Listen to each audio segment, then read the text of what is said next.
"I'm glad you were here, Daryl," he said. "I know I told you not to get involved with them, but you did the right thing. A man's got to stand up when someone else is in trouble, even if it means he might get himself into trouble." Daryl could tell his uncle was struggling to find the right words. He liked that Uncle Jason had called him a man. "Look," his uncle continued, "I'm sorry I upset you at your first wrestling match, Daryl." He paused awkwardly. "Maybe you don't need my help, but maybe I need yours. You showed me that I need to pay more attention to what's happening with my boys." He stopped again and looked at the trunk that Nate had been trapped in. "You're a good kid, Daryl.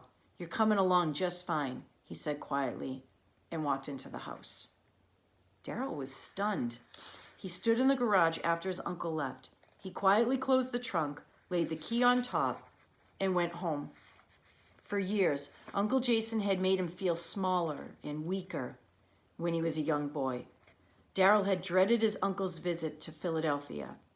But now things were suddenly different for once.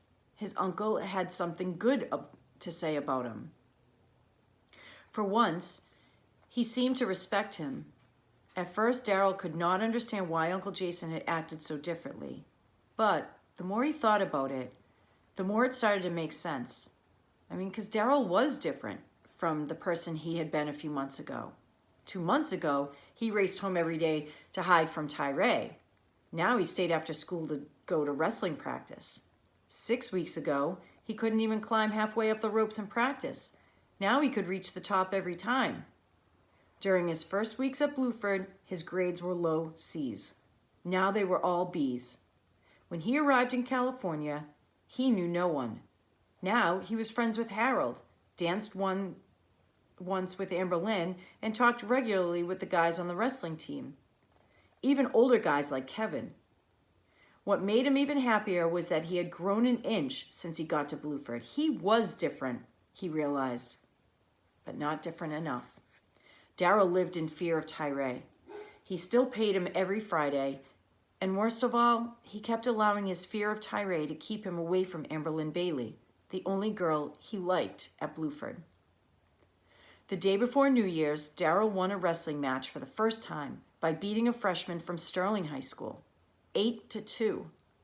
Coach Lewis was so happy that he hugged Daryl when he stepped off the mat. "He'll be varsity by your junior year if you keep working this hard," he said. Kevin told him that he seemed to be learning faster than even he had. That night, his mother bought him his favorite ice cream, mint chocolate chip, and the two sat on the couch and ate it together. At midnight, she told him she wanted to give up fast food in the new year. "I'm going to get big if I don't watch myself," she said. "Well, how about you? Any changes you want to make for the new year?" Daryl just smiled and shook his head.